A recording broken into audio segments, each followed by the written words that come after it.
Hi, I'm Scott Kirkman with the Kirkman Group at Think Real Estate. Today we're not talking about real estate. I want to talk about something more serious, and that is being prepared for a hurricane. We are now in hurricane season 2022, and if you've never lived in the state of Florida before, you just moved down here, this may be something completely different for you. But for all of us, there's some important tips that I want to pass along to you and a couple of websites as well. Tip number one, it might be one of the most important because it encompasses everything, and that is simply have a plan. Are you staying in the event of a storm? Do you plan to leave and evacuate? Do you know where you're going to go? Make sure you know that ahead of time. Make sure that you are paying attention to local media.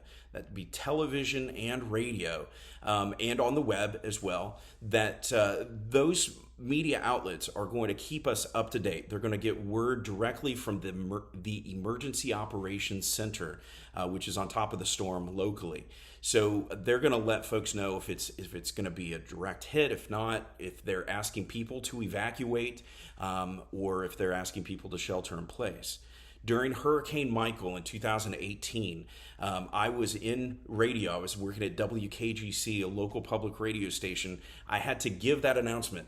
It's time for you to evacuate. And then I also had to give the other announcement, which is really hard to do, which is if you didn't leave, now is the time not to leave. You need to stay and shelter in place. What we saw then, a lot of people didn't get out, and that caused some trouble for a lot of folks. So know if you're planning on staying, know if you're planning on leaving. You're going to need to find out if you are in an evacuation zone. You can visit baycountyfl.org, and there's some information there that you can plug in your address and find out if you live in an evacuation zone. We have a great tool here in Bay County. It's called Alert Bay. You can sign up for that anytime, and any time of the year they send out any emergency information that you need to know, from boil water notices all the way up to hurricane information. Make sure you have plenty of supplies. Those supplies are going to include your medications, if you have any, or medical equipment, batteries, flashlights. We don't want you to use candles. You can imagine that if there's no power, we don't have any electricity, and you're using candles, that could cause a fire, which just then makes things a little bit worse. So batteries for your flashlights, batteries for your radio, or a hand cranked or solar powered radio, so that you can continue to get local information from your local media. You want to have some cash on hand. You want to have plenty of cell phone chargers. Do you have a list of family that you need to contact and how you're going to contact them? After Hurricane Michael, we had no cell phone service for, it seemed like an eternity. And getting a hold of family outside of this area to let people know we were okay was more challenging than we expected. So make sure you have all of that kind of planned out. Now, you can't plan for everything, but you want to make as much of a plan as you possibly can.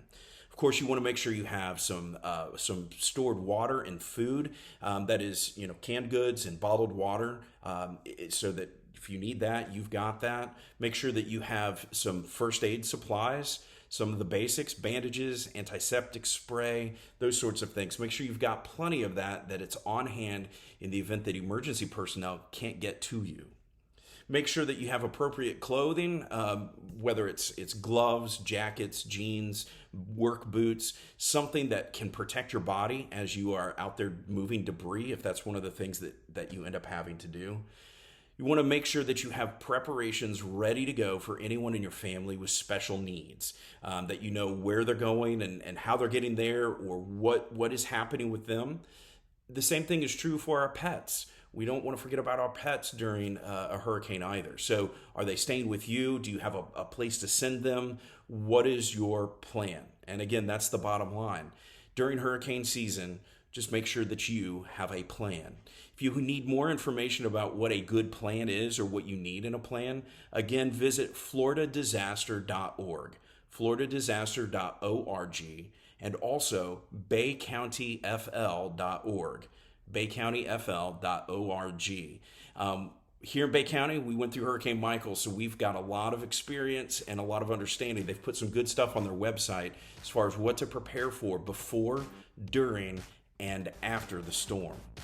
So if I can help out in any way, give me a call, 850-896-5052. I want to make sure that you and your family are safe and are prepared in the just terrible event that a storm comes this way. And if you're new to Florida, relax. We do this a lot, and we go through a hurricane season each and every year. There's plenty of people and support around you, I'm sure, that you can ask any information of. Again, have a plan. So again, if I can help you out, 850-896-5052. Have a great day.